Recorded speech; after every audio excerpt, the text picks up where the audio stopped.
forum. Thank you. Thank you for joining. We have a really amazing set of speakers that we're going to learn from and hear from on our regional efforts to maximize our region's global identity. So we're extremely excited.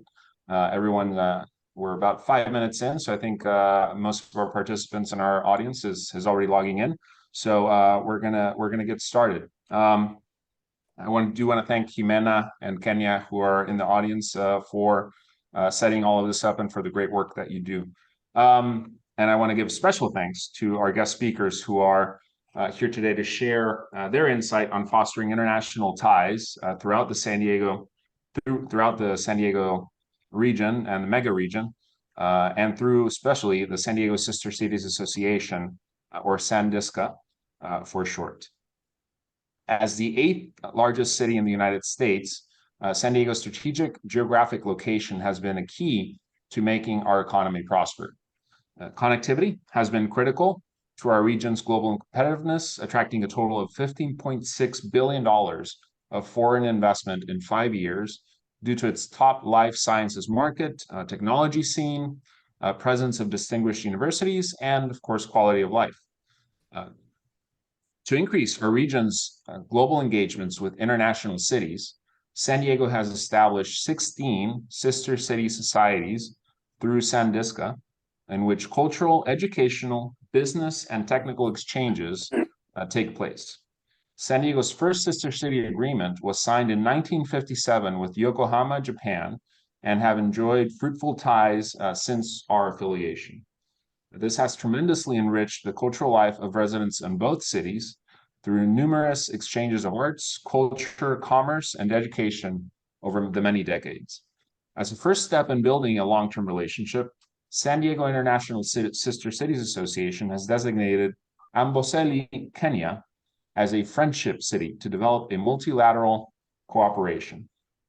The Friendship Cities program is a way for the sister cities to initiate a ceremonial relationship with foreign municipalities to foster increased cooperation and communication, such as the exchange of correspondence between elected officials and business leaders regarding areas of mutual interest. I'm excited to hear more about how the association plans and implements cooperative activities and exchanges with cities around the world and the importance that these international partnerships have with our business community. To start us off, we have Dr. Leila Naderi joining us today to give us a brief overview of the mission of the city's International Affairs Board and its work to promote San Diego's global identity. Dr. Naderi is an award-winning entrepreneurial leader with over 18 years of international and domestic experience in strategic partnerships, business development, operations management, corporate relationships, and social impact. Passionate about global collaboration, international education, business as a force for social impact, and cross-cultural relationships, Leila applies her international and multicultural background to serve on the International Affairs Board of San Diego as the chair of Sister Cities Committee, Enactus United States, Business Chambers, and more. Dr. Naderi, the floor is yours. Absolutely. Thank you so much, Carlos, for the kind introduction.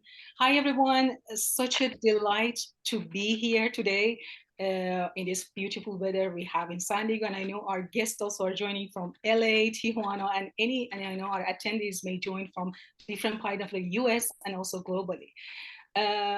I would like to begin by saying thank you and kudos to Chamber team, Ernesto, Jimena, Kenya, for doing a fantastic job to design, develop this session, and also our esteemed panelists that they have joined from Consulate General of Japan, Kenya, and also my amazing friend from SanDiSCA, Jessica, also. So the reason I thought to join is introducing International Affairs Board of City of San Diego, its mission, and also how you as the business community and chamber member could get involved with International Affairs Board, we call it IAB, and also Sister Cities Society. San Diego International Affairs Board members are appointed by San Diego Mayor Todd Gloria and City Council. Our mission is to promote San Diego's global partnership, foster cultural connection and build bridges across cultures, and also maximize San Diego's international economic competitiveness. We have 4 committees within International Affairs Board, and I serve as the chair of the Sister Cities Committee with great, amazing team members at the IAB. 2 of our main strategic focus at Sister City Committee of International Affairs Board is first strengthening the ties between San Diego and the current Sister Cities relationship. We have here so you will hear from San Diego and Yokohama later on in the panelists. And also the second one is developing new sister cities, which begins from the friendship city relationship. And we have also from Kenya, Amboseli, as they will highlight some of that. But also I want to know that there are more than that, sister city society and also friendship in San Diego, and I hope you get to know more about them as our panel will discuss about it. Personally, sister cities societies are truly near and dear to me because of their roles on promoting peace and prosperity. Although government and diplomatic relation plays an important role in developing sister cities relationship, but also its focal point is on citizen diplomacy. It's on people-to-people diplomacy, and also mobilizing our community and grassroots organization plays a critical role in sustainability of sister city society. And that's how it relates to you as business community and chamber members, and being a member of our San Diego community, that how you could get involved with the programs and events to the Sister Cities Society. I also want to highlight that International Affairs Board meetings are open to public. We always have also from Mayor's office Director of Global Affairs, and also Protocol Manager, they will be there. And we would love you to become a part of this conversation, sharing your thoughts. I'll also make sure at least to share the link in the chat box so that you know about the date and time, and how you as the chamber member and also business community, you could get involved in this sister cities relationship. Once again, thank you so much for the opportunity to connect with each and every one of you. If you're passionate like me about global collaboration and promoting peace, I am sure you will truly enjoy the conversation that Ernesto is going to lead with the expert panelists that we have. Thanks again, Ernesto, back to you. Thank you, Dr. Naderi, for your insight and for that great overview of your efforts. Thank you. And now moving on to our panel discussion. Before I start, I'd like to remind everyone of a couple of housekeeping instructions. So first of all, if you have questions, please type your questions in the chat or the Q&A box. We will get to Q&A after we hear from our guest speakers. So we're honored to have an amazing panel of experts joining us this morning. Jessica Sansati is the Executive Director of the San Diego International Sister Cities Association. Prior to joining Sandiska, Ms. Sansati has been in the nonprofit sector for more than 25 years, with her professional experience including strategic planning, leadership development, human resources management, organizational development, and visual media. Humanitarian work is Ms. Sansati's passion. She has developed global fundraising campaigns in over 20 countries, including the US,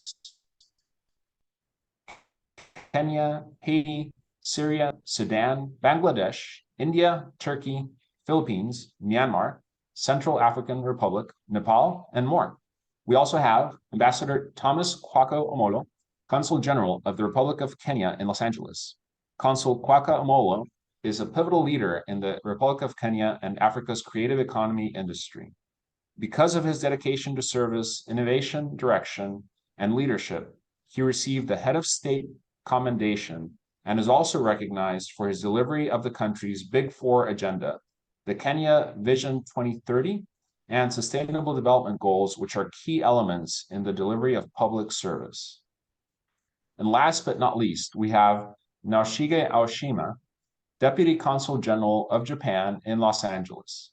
He has over 30 years of diplomacy experience and is now in charge of running operations within the consulate and coordination between all of its sections. Welcome, everyone. Thank you. And let's get started. So with the first topic, this question is going to go to Jessica. And to get us started, can you tell us a bit about the mission of San Diego International Sister Cities Association and its role in supporting efforts in the area of cultural, educational, and economic relationships? Jessica. Thank you, Ernesto, and thank you everyone for joining. It's truly an honor to be here and to share with you more about San Diego Sister Cities. We have a 65-year history building relationships and building bridges for the city of San Diego. We unite citizen diplomats and those that want to work with other countries abroad. And to be honest, we're in 20 different countries with our sister cities and our friendship city partnerships. So what we do is we bridge communities to work together with the city of San Diego in the areas of art, culture, trade, education, sports diplomacy, and then also humanitarian programs to really shape the city's global identity and to foster peace between nations. As Dr. Nadiri stated, it's really about peace and citizen-to-citizen diplomacy. We're a 501c3 nonprofit organization that establishes partnerships on behalf of the city of San Diego through our formal agreements and these partnerships that are called sister cities and friendship cities. And basically what we do is we connect two communities in two countries that want to work together in multiple sectors. Sister cities is really the entry point of working with our city. As you stated, we are the 8th largest city in the US. So there's a lot of opportunities to work here in San Diego and to expand your businesses here in San Diego. And also in the 20 countries that we work in, we have a large network of expertise. We work with the governments on the ground. So we're able to really help the businesses within San Diego expand into those countries as well. And then we're part of a larger ecosystem. We're part of a larger ecosystem of Sister Cities International that has 2,000 international partnerships in 140 different countries. So we also work with our headquarters as well to expand and to work across the globe. But really, the heart of our mission is we're a champion for peace. And we want to foster relationships in our community and across the world to work together. And it was founded by President Eisenhower, who believed that we could create peace and understanding one individual and one community at a time. And when we bridge our communities, that's how we create a more peaceful and equitable society around the world. So that's really the mission of our work and what we do here in San Diego, and of course with our 20 partnerships. Thank you, Jessica. What an amazing goal and an amazing mix. 2,000 cities. It's very, thank you. Next question is for Ambassador Oshima. So San Diego and Yokohama have enjoyed fruitful ties since their affiliation began in 1957. How has the Sister City Society enriched the cultural and economic life of residents in Yokohama, Japan?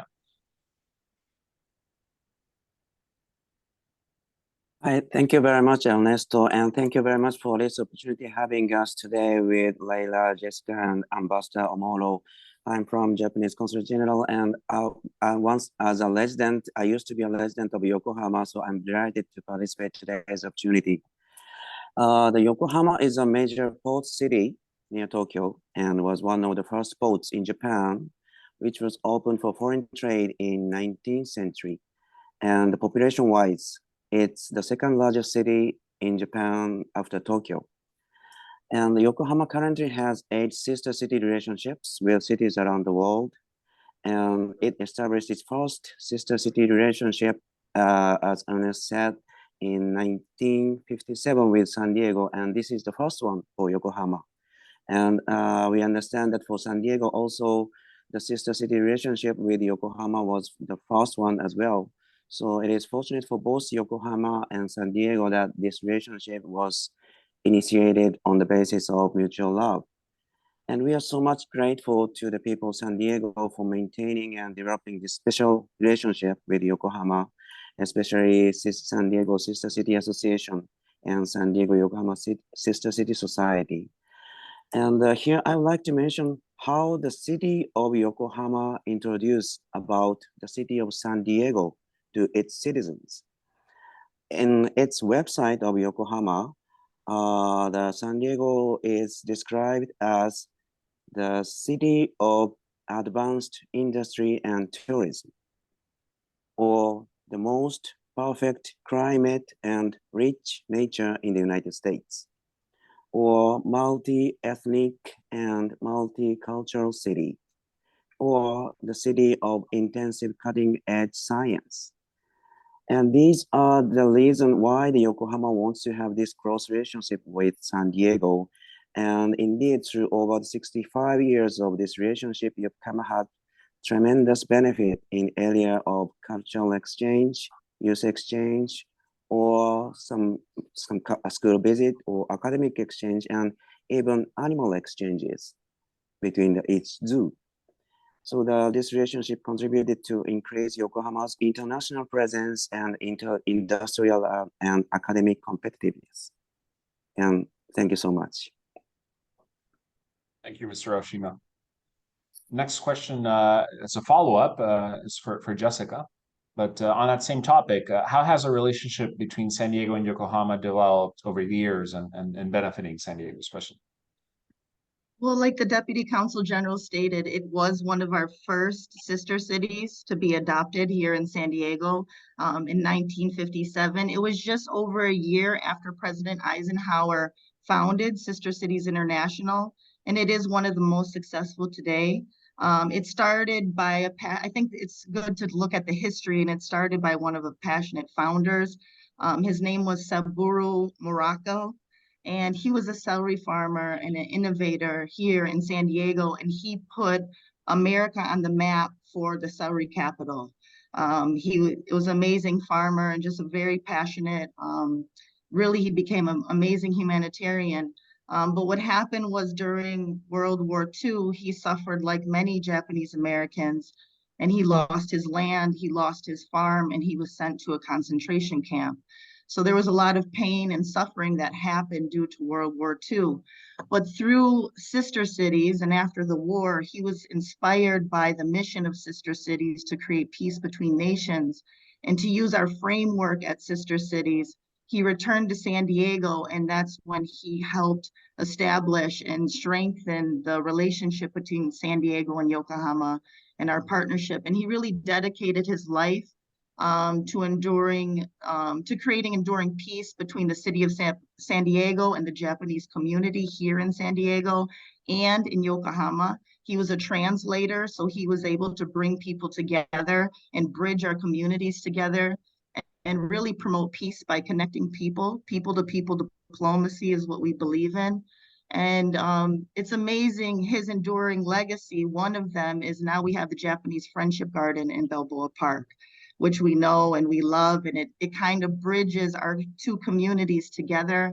It's creating a unique experience for visitors around the world to come to Balboa Park to celebrate the Japanese heritage and traditional festivals here in San Diego. Now we have about 240,000 visitors a year. So that's an amazing example, I think, within our city of how we're bridging our communities together. We also did art exchanges between San Diego and Yokohama, exchanging friendship bell and sculptures in both cities. Currently, we have the Mission Bay Jazz Band coming up. This is 3 years that they've been traveling. Jazz band here in Mission Bay is going to San Diego for a music exchange. That's another way where we share our culture and heritage between our two communities. In the education sector, we have a language program that was launched thanks to the Consul General's Office and the Japan Foundation. We have language programs now in 2 districts, in San Diego Unified School District and Poway Unified School District, where we're teaching Japanese language to our students. That's another way to share our culture and our heritage through language.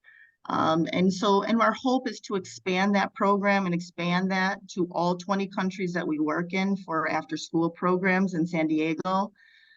In the business sector, we were connecting the Japanese-owned businesses here in San Diego with youth for internships.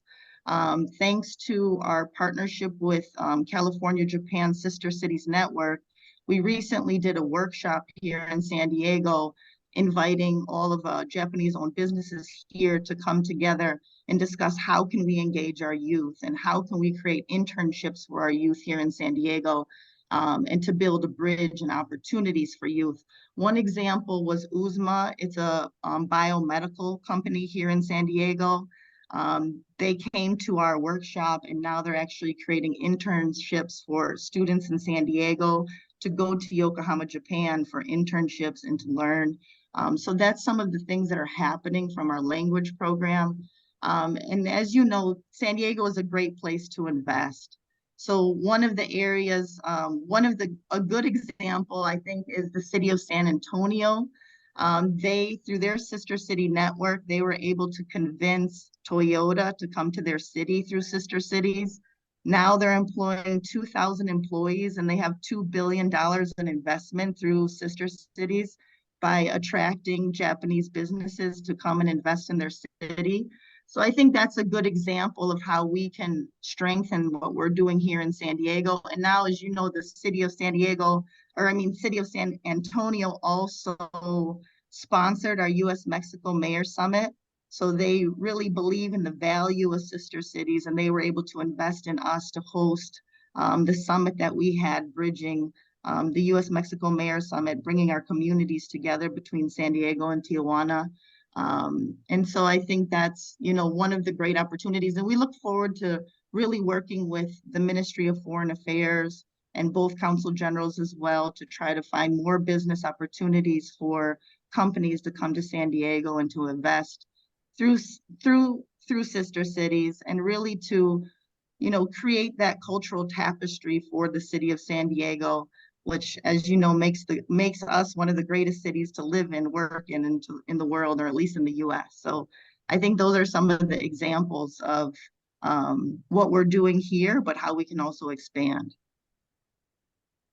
Thank you, Jessica. What an amazing set of activities. Really, really great to hear about all of that. Deputy Consul General Aoshima, Japan is currently the third largest economy in the world and one of San Diego's most vital trading partners. Can you give us a brief overview of the emerging sectors and industries in Japan, and especially in Yokohama? Thank you, Ernesto.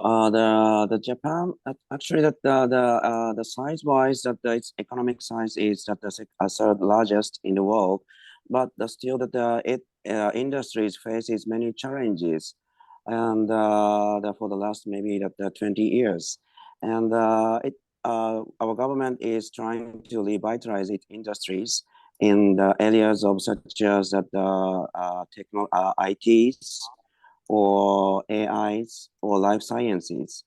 And some of the cities are identified as kind of a strategic economic hub under this Kishida government, and Yokohama is one of them. And Yokohama is also the city of approximately 6,000 manufacturing companies and 3,000 IT establishments, and they are trying to create a new business relating to, especially in IT field. And I think that the AI especially is strong the area in San Diego, and there's some startups companies in San Diego also in this field. So we have many benefit with economic exchanges with San Diego in this field. And also that in the life science sector, the Yokohama has a relation with the Biocom. And I think that the Biocom has launched a new series of initiatives of the life sciences. And in these areas also, especially the Yokohama and both San Diego can benefit with the mutual the exchanges. Thank you, Mr. Aoshima. And I'd just like to point out, as in the San Diego Regional Chamber of Commerce, we'd like to also focus on the mega region of what is San Diego and Tijuana.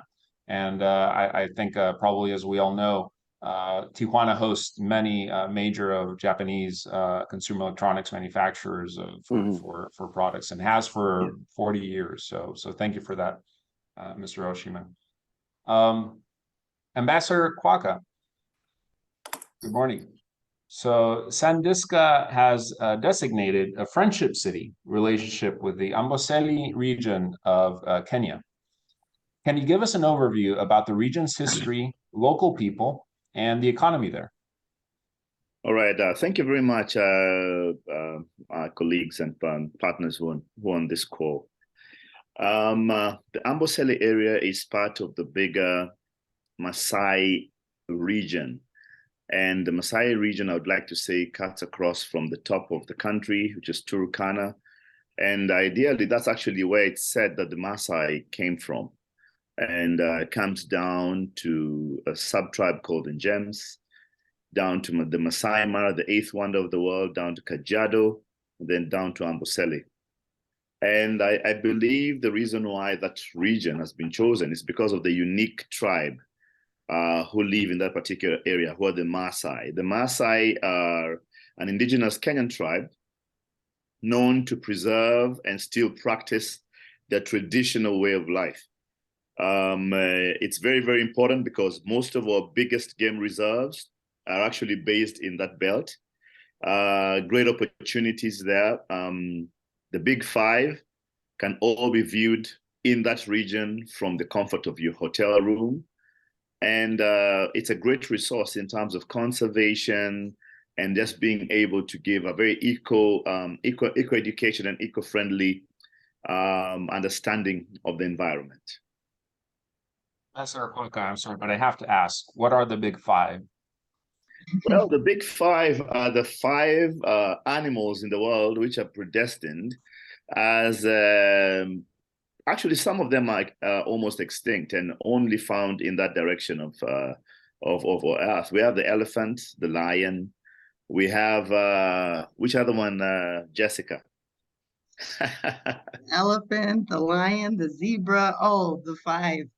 No, the five actually: elephant, lion, and then we have the big cats, who are only found in that particular area. And why are they called the big five? Is because number one, they're very, very hard to see in the wild. And number two, they're extinct or they're protected species, which are only found on that part of Kenya and on the world. Thank you for that insight, Ambassador. Great, that sounds incredible, obviously. Jessica, what does a friendship city partnership mean, and how are they used to develop a multilateral cooperation? In addition, how did the friendship city designation to Amboseli come to be? Thank you, Ernesto. So essentially what a friendship city is, it's the beginning of a long-term partnership. We kind of look at friendship cities as dating before marriage. You know, the marriage is essentially the sister city. But really they operate the same of connecting our communities and working together in multiple sectors. The way that I've been working with the Maasai, as Ambassador Kwaka was saying, it's an indigenous tribe in Kenya and Tanzania for 15 years, working with them to mostly in humanitarian to bring clean drinking water and other programs. But that's when it sort of started. And then we brought a cultural ambassador here to San Diego that was sharing the history, the culture, and also music, and was able to sing at different universities in Balboa Park. And it sort of sparked an interest of learning more and also to promote indigenous African heritage here in San Diego. There was a large interest. We started working with the museum, also the Museum of Us and their decolonization program to learn more about the artifacts that we have here in our museums. And so it sort of started. And then on World Kindness Day in 2021 is when we officially created a proclamation to designate this as a friendship city. And then through that, we were able to bring the community together, and they collected about 30,000 shoes. All of our schools and businesses started coming together to collect shoes in order to bring it to Kenya, so that one, children need shoes there, but number two, it's an economic engine to help them fund their center that we're building, a cultural center there. Women will sell the shoes, and then part of the funds will go to provide jobs, but also help them invest in their education. So it was a beautiful way that our community came together to support Kenya. that we've been working together. And then we've had many Kenya delegations come, the Ministry of Tourism, the Kenya Wildlife Service came here, and they also signed a partnership with the San Diego Zoo, and how they can work together on conservation and sustainability. As Ambassador Kwaka said, there's a lot to learn from that area and that region, from the Maasai and from indigenous communities on how to take care of the earth, sustainable practices, and how that we can make sure that we're taking care of our climate and climate action. So the vision of this is not only connecting with the Maasai, but also our indigenous communities here with the Kumeyaay. So it's a little different than it's been done before. It's really an indigenous connection between nations rather than cities. So we're still developing it. And the Kumeyaay also live on the border, right? They're in San Diego and Tijuana. The same thing with the Maasai, they also share a border. So there's a lot of knowledge exchange and how they can learn from each other, and how we can learn from indigenous communities on how to take care of the earth, how to create more sustainable practices within our businesses. So that's sort of the vision of where we're going to be moving forward with this friendship partnership. It's a great overview. Thank you, Jessica. Ambassador Kwaka, on that topic of the Amboseli region and San Diego, what are some of the opportunities between San Diego and that region, and what achievements do you hope to see in the following years, Ambassador? All right, wonderful. So first of all, in the chat, I can see that our friends are reading the Google, and Google has told them who the big five are. And that's pretty good. Actually, let me tell you, the reason why it's called the big five is because those were considered to be the five most difficult animals to track on foot or to hunt on foot. And that's why they're very elusive in the bush. And I think somebody has really done what Google needed you to do and told you what the five are. But let me go to in terms of what opportunities are there. Now, this area is very expansive, and it has and holds quite a number of animals. Actually, many of Kenya's biggest conservancies are on this belt, starting from Turkana to Samburu, coming down to Nanyuki, coming down all the way down to Amboseli. So there exists opportunities, number one, in conservancy, being able to see how can we conserve the animals for future generations. And I know there have been lots of collaborations between zoos and our national service handling the animals, but also there exists great potential for tourism, building of hotels, lodges, investments in various sectors. And number three, my president is passionate about climate action, and not just by talking. He pledged to plant 15 million trees in Kenya in the next 4 years.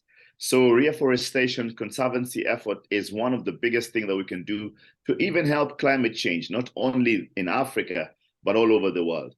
Because I believe that Africa actually holds the key to reversing the climate problem that we have all over. And remember, 60% of Africa's land is arable land, which means we can also collaborate in terms of food security, making sure that we have enough facility, we have enough food. Manufacturing, with expanse land like that, we are able to solve the value chain, the supply chain problems that we've been having, especially with the recent problems that we've seen between Russia and the Ukraine. In terms of 35%, by the way, 35% of fertilizer, which we use in Africa, comes from that region. And if we're able to get investments in this particular area, not only to provide employment for the people around there, but also to make Africa sustainable. That's 1.2 billion people on African planet who are great resources and who are consumers of whatever it is. So there is opportunities, one, in manufacturing, two, in conservancy, three, in hospitality, and four, in food and food security. Thank you, Ambassador Kwaka. And just speaking from my own personal experience, we're in the manufacturing sector here in Tijuana and San Diego, and we have clients from all over the world, and with manufacturers specifically. And I have heard from many of them about their vision for manufacturing in Africa. So definitely something we're hearing even all the way over here. So great to hear that insight. Jessica, you already touched on it a little bit, but can you give us a little bit more about Sandiska's collaborative work with the Maasai and how this relationship also supports the growth of our local indigenous communities like the Kumeyaay that you mentioned earlier, and others as well? Thank you, Ernesto. I think our overall goal is to bridge our indigenous communities. Within all of our 20 partnerships, there's indigenous communities in those cities. Also, we're in Perth, Australia, also trying to bridge and create a connection between the Kumeyaay and the Australian Aborigines and the Maasai. So our goal is to bridge our indigenous communities to come together to learn from each other, but also how can we in San Diego and also around the world learn from indigenous communities on how to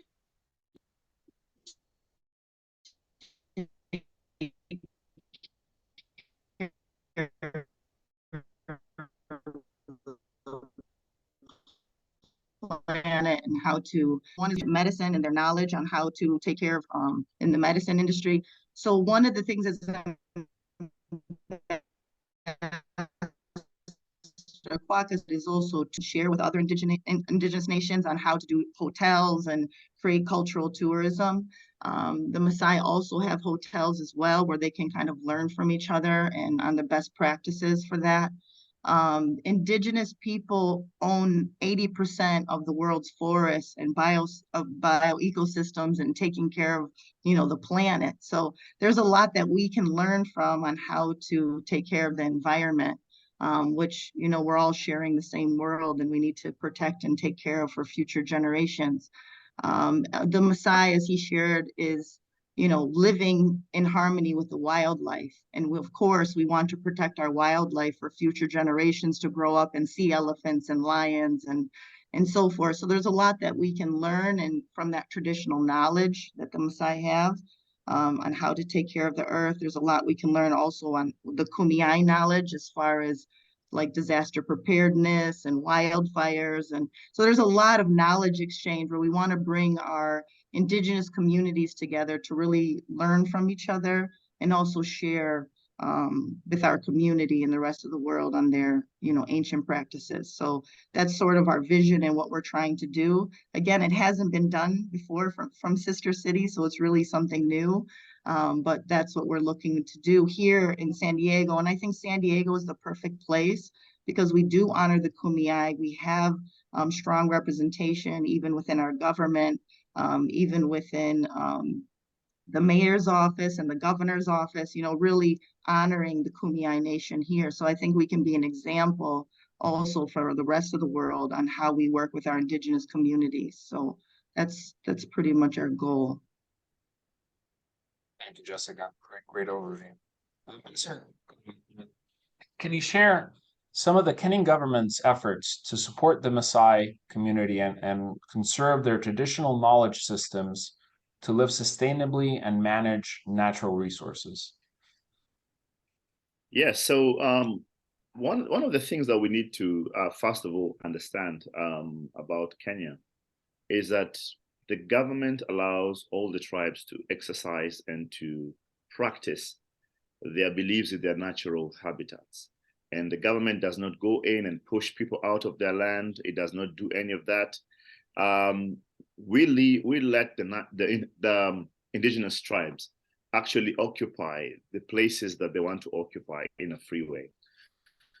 But one of the things that government is insisting on is the issue of conservancy and being able to help them protect their habitat. Now, just a small side note, the Maasai have lived and live side by side with these wild animals. It's actually an abomination in the Maasai culture to eat any game meat. They will live with herds of gazelles, of zebras, of giraffes and everything. And it's an abomination for them to even taste the meat from any of those animals. And for that particular matter, they take it very, very personally when anything happens to their environment, either the animals or the environment. The government has stepped up its effort to help with the issue of planting of trees, especially in wetland areas, provision of better husbandry methods where they're able to keep proper livestock because the mainstay is livestock, and also being able to teach them and to scale up their understanding of various things in life that they're able to do vis-a-vis being a very nomadic tribe. So that in those areas, we've set up schools, we've set up colleges, we've set up industry that they're able to get involved in, and at the same time, giving them the right and the freedom to be able to preserve and practice their traditions in a very, very comfortable way. Thank you, Ambassador. And the next question is for Mr. Oshima, but I do want to point out to those of you that are already putting questions into the Q&A and into the chat. We will get to those here in a couple of minutes. So thank you for asking, and keep them coming, please. We'll get to them in a little bit. Mr. Oshima, could you share with us your hopes for the San Diego-Yokohama relationship moving forward? Yes, thank you very much. And we, of course, would like to promote all over the relationship, multi-layered relationship with Yokohama and San Diego. And for example, cultural exchanges. Recently, the San Diego-based jazz band, Euphoria Brass Band, visited Yokohama. They have a success visit to Yokohama. And we would like to promote these kind of exchanges. And also, I would like to stress on the importance of people and people's contact exchanges. And of course, the strong people and people relations is independent from the political influence or economic situations. And we think that it's a base of the multi-layered of the exchanges. And we keep promoting people exchanges, especially in the field of youth exchanges at grassroots level. And it will promote the strong relations, the base of the strong relations of both Yokohama and San Diego. Thank you. Thank you, Ambassador. Mr. Oshima, sorry, Deputy Consul General. The last question, because I don't want to run out of time, so I'm going to jump down here to the last question, but and it goes to Mr. Oshima and to Ambassador Kwaka. How can local businesses in San Diego take advantage of the opportunities within the San Diego sister city and friendship city relationships to potentially expand their businesses? All right, maybe let me begin by saying that Kenya, and in a bigger sense, the East African community, which is made up of 7 countries, and in a bigger sense, 9 countries around the East African community, provides captive audience of about 400 million people. And for any product, that's a very, very nice catchment. And we also have one of the greatest resources that we offer the world, which is human resource. Our people are well educated, speak well, we understand the language, and we are able to modify anything that we are given into an actionable process. Kenya, for that matter, is a logistical hub. If you're flying anywhere in Africa, you'll definitely touch on Kenya at some point, or your airplane or whatever it is that you're flying in will definitely touch on Kenya. And Kenya offers that as a very, very good place and pleasant for you to be able to use, including a very well integrated logistical field.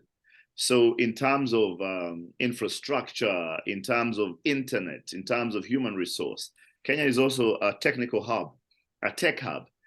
You know very well we're leading with the mobile wallet technology, which we've given to the rest of the world. We have a big population, which is banked and unbanked, and we provide and we offer all these services to the world. So I think for anybody who's looking at expansion, I think Kenya offers you a very, very wonderful opportunity for you to be able to invest, but not only invest, but also get a very strong return on investment. Also think about it this way. Anybody who's in education, 300 million people, 60% of the population below the age of 30 is a great resource for education as an investment tool. And I know in Kenya, we've started our process of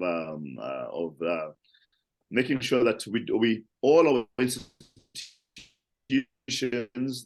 that were public are being privatized so that we're able to have quality institutions, and any colleges which are here which would want to go in, get to any of that, will be able to do that. We also have what we're calling the Konza Technopolis. It's an area almost the size or bigger than the Silicon Valley, which is dedicated to technology. It's a technology city. And served with high-speed internet. I know it's a landing port for about 2 sea cables, high-speed internet cables, 40 minutes from the airport, international airport, on the main road going down to the resort city of Mombasa, in an expansive area right next to a natural reserve. Amboseli is right next to the Konza Technopolis. And it's easy for you to be able to work there, enjoy the whole world. We are also open to opportunities in conservation, because conservation is what I think and will be able to help us with the climate action problem. With vast tracts of land, we are able to get involved with carbon credits being placed out there, but also being able to practice proper technology that can be affected on things like industry, on things like agriculture. We have the necessary resource and available facilities for you to do that. So I think any business in San Diego and the environment which thinks or is looking towards Africa and the world, that can be a great hub for you. Also, we have very, very cheap and affordable labor. So which means that whatever it is that you're producing anywhere in the world, I'm sure you'll be able to get pretty much affordable labor available for you in Kenya and in the areas that we have to offer. I think I'll let that rest for now. I'm seeing more questions there, but I think I'll take the question once and for all.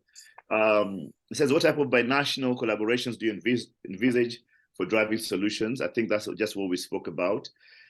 Kenya is interested in private capital investment. I don't think that loans are a solution for countries. I think private capital investment is what we're looking for, where private entities can come and partner with the government, and the government offers and facilitates the process and the environment.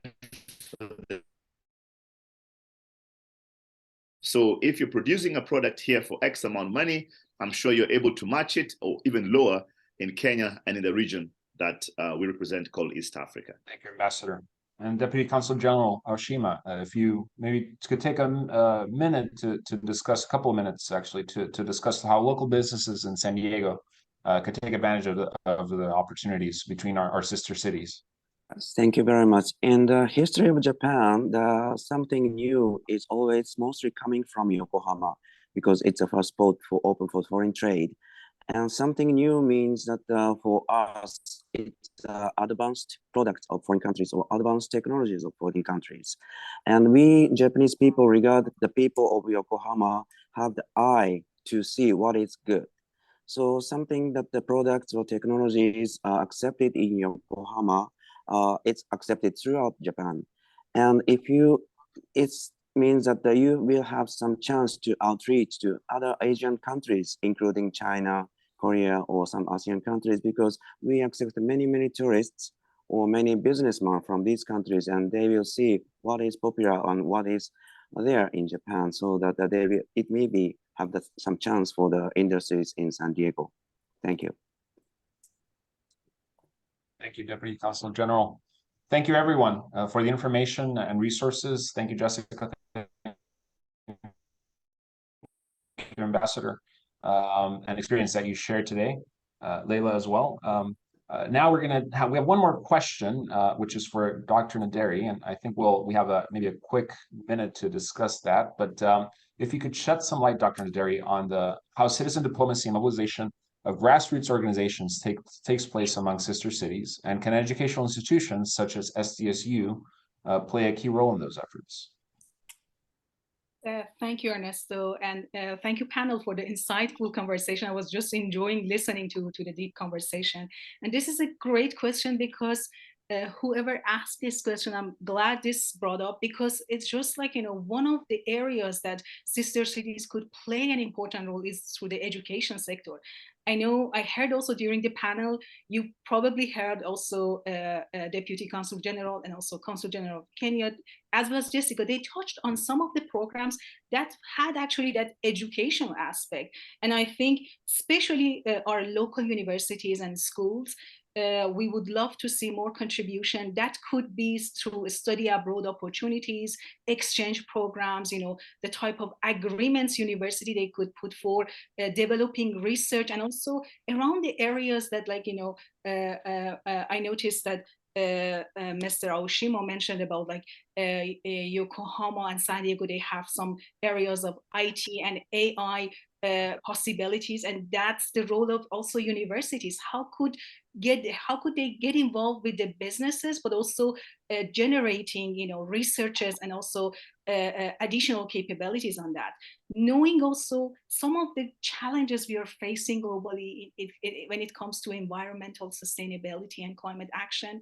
It truly requires people-to-people diplomacy. We need the role of government, and it's very important, but also each and every one of us matters in this aspect. And universities could play important role by developing, some sort of service learning project, which is designed based on addressing these needs, and also through this type of programs available to make it more cross-culturally. Like, how can think about it, like, and this is an invitation to researchers, students, and also those that they are involved in education. It's just like, how could these sister cities relationship, student to student or faculty to faculty, they start to work on the challenges that we are facing globally. And the only way to respond is that we, each and every one of us as the global citizens, to see that it only can be resolved if we are all equally involved with that. And I think that was the message of also this, the entire solution panel and this session, knowing that from all of these things requires some educational aspects to it. Hopefully I responded, a little bit about this, but we would love to hear also from universities. What are the ways you think actually you could get involved more? What are the approaches that studies that you are working on it, and you think if you partner with sister cities across the globe, in Africa, Asia, Europe, and other parts, that San Diego has already those established relationships, how could we help you to build bridges between educational system here and educational systems in our sister cities? Thank you. Thank you, Dr. Nazari. Great answer, and great insight into the so many opportunities that we can take advantage of being in San Diego. So thank you again, everyone, for your valuable insight. We have just 2 minutes. So I'm gonna have to close our session out. But what a wonderful experience. That is all the time we have, unfortunately, like I said, but I do want to thank our panelists and all our attendees for joining this first International Business Affairs Forum of 2023. Hearing from all of you is key to ensuring that all of us who work daily as champions of our Kali Baja region have the information and awareness to be effective advocates. One quick announcement: the Chamber will be heading once again to Washington, D.C. from April 16 to April 19 with over 160 business and community leaders to meet with our nation's top legislators and policymakers. It's a trip you wouldn't want to miss, where you get a chance to participate in high-level meetings, advocate for regional and local issues, and have the opportunity to make invaluable connections. For details, please click on the event's website, which Jimena just posted in the chat. And thank you again. Have a great and wonderful rest of your day. Thank you, everyone. Thank you. Thank you, everyone. Thank Have a Thank you. great Thank day. you very much. Thank you. Thank you. Bye.